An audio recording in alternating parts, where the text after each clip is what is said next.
Por muito tempo, para mim, investir no exterior era sinônimo de investimento nos Estados Unidos. Claro, o maior e mais próspero mercado de capitais do mundo. Mesmo depois de anos de estudo, eu ainda olhava para o S&P 500 como um investimento suficiente e imbatível. Mas quanto mais eu estudava sobre alocação de portfólio, mais eu percebia que isso não é suficiente, pelo contrário. E quando eu olho para as carteiras que chegam no meu atendimento individual, eu vejo que esse padrão se repete. A pessoa diversifica no exterior comprando S&P 500. Eu vou te mostrar nesse vídeo o que esse índice representa hoje e como isso evoluiu, as duas histórias que o mercado adora esquecer quando um país parece imbatível e como montar uma exposição internacional de verdade. Muito bem-vindo ao meu canal. Meu nome é Raquel Zuc Silveira, eu sou mestre em economia, especialista em investimentos e falo sobre dinheiro de um jeito que você entende. Veja bem, quando você compra um ETF de S&P 500, você imagina que está comprando um fundo com 500 empresas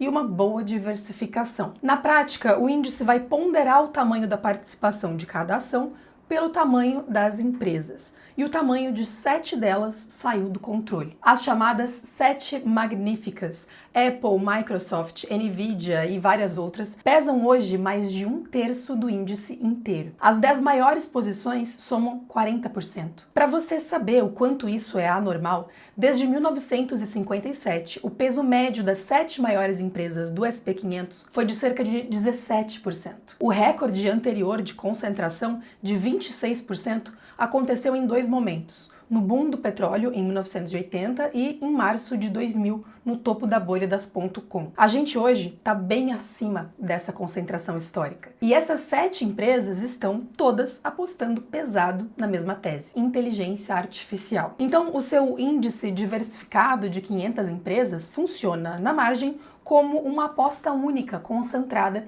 em principalmente 7 empresas que apostam em um único tema. Isso quer dizer que o S&P 500 vai cair logo em seguida? Claro que não. O caminho do mercado no longo prazo é sempre para cima, mas ninguém sabe quando inicia um ciclo de queda e ninguém sabe quando nós estamos no topo. E quem diz que sabe está mentindo. O ponto do nosso vídeo aqui não é esse, é outro. Você compra S&P 500 hoje achando que está comprando diversificação internacional, mas está comprando concentração em uma única geografia com quase metade do valor investido em um punhado de empresas que estão apostando na mesma tese. E historicamente, concentração recorde em cima de uma tese única já terminou muito mal, especialmente em 2 capítulos muito famosos da história. No fim dos anos 80, a bolsa que parecia imbatível era outra, a japonesa.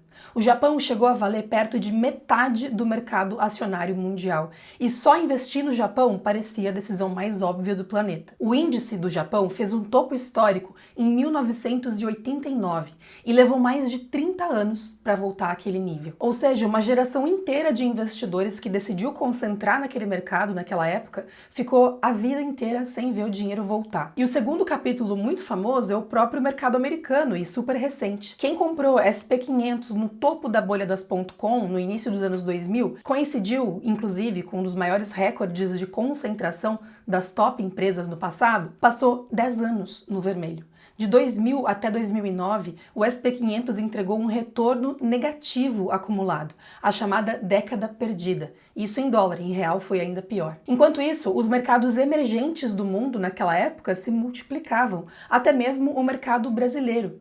Quem tinha, portanto, o mundo inteiro na carteira, com emergentes e outros países, conseguiu atravessar essa década muito bem. E, em comparação, quem tinha só o óbvio que estava subindo, ficou 10 anos esperando no 0 a 0. Então, muito cuidado. O país ou a tese que parece imbatível hoje é justamente o que pode estar mais caro e mais concentrado hoje, porque o preço já embute todas essas expectativas. Por isso, é melhor investir no exterior comprando o mundo. E os Estados Unidos são um pedaço grande do mundo, por acaso hoje o maior. Os Estados Unidos pesam hoje na casa de 60% do mercado acionário global, com a segunda posição sendo do Japão, depois China e assim sucessivamente. O mercado desenvolvido somado fora Estados Unidos pesa cerca de 30%.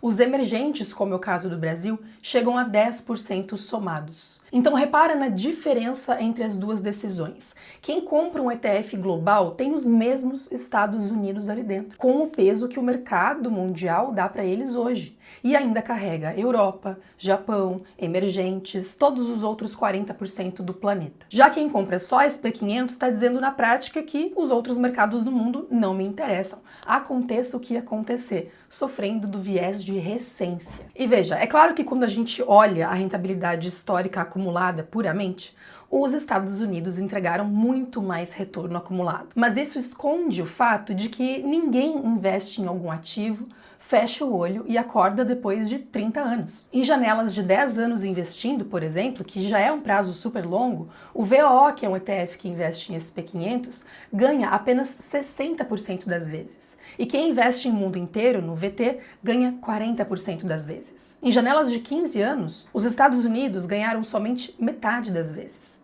É a mesma coisa que jogar uma moeda para cima, apostar com seu patrimônio. E um adendo importante.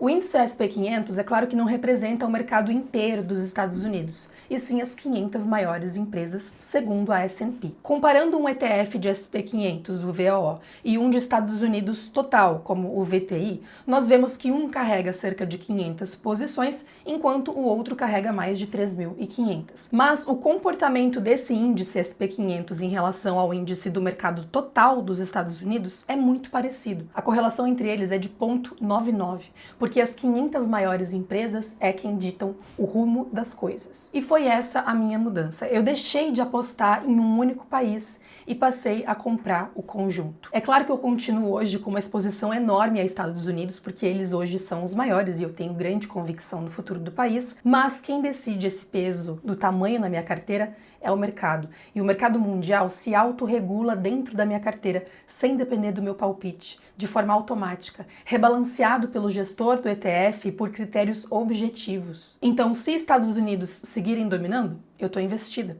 Se a próxima década for de outro lugar, como já foi do Japão, como já foi dos emergentes, eu também estou investida, sem precisar alterar nada na minha carteira. E como fazer isso na prática? A base global é a parte mais fácil do portfólio e hoje é super acessível para qualquer investidor. Um ETF global como o World Jones aqui no Brasil ou o VT na Bolsa Americana te dá acesso a mais de 9.000 empresas do mundo inteiro numa cota só, super acessível. É o núcleo da fatia internacional de qualquer carteira e para muita gente é o suficiente. Com essa base neutra global montada, aí sim dá para ter mais segurança de temperar com posições menores em outros fatores e características. Inclusive, você pode sim usar ETFs regionais para aumentar a fatia de um pedaço específico do mundo em que você mais acredita. Tem ETF de Europa, de China, de mercados emergentes, de Estados Unidos. E você pode até mesmo utilizar ETFs de setores ou de fatores internacionais, adicionando mais peso a outras características. Mercado imobiliário americano, tecnologia, urânio, consumo cíclico, defensivo, de saúde, empresas menores, mais baratas, empresas de qualidade. Tudo que você tiver convicção e quiser adicionar na carteira por conta e risco, é válido, mas só depois de ter uma boa base para te garantir ao menos o retorno do mercado global. E aqui fica para você duas regras para essas posições adicionais, para isso não virar uma salada, um colecionismo de tickers. Essas posições satélites devem ser pequenas e complementares entre si. Não adianta nada adicionar 3 ETFs de tecnologia achando que está diversificando. Eu tenho um vídeo, inclusive, sobre como montar uma carteira completa de ETFs e está linkado aqui em cima. Se você quiser conhecer opções de ETFs internacionais disponíveis, com exemplos organizados por categoria, disponíveis na Bolsa Brasileira, na Bolsa Europeia, na Bolsa Americana, eu tenho um guia só de ETF internacional e o link está na descrição. E mais importante que isso, se você quer ajuda profissional para montar a sua carteira internacional com segurança, fazendo isso combinar muito bem com o que você já tem investido em Brasil, aplica hoje mesmo para uma vaga no meu atendimento individual. O link também está na descrição. Agora me conta nos comentários, a sua fatia de mercado internacional hoje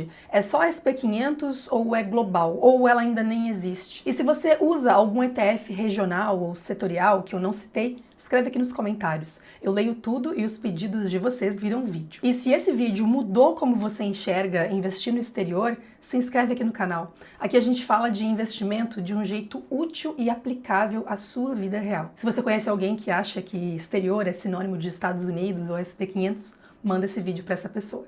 Te vejo no próximo.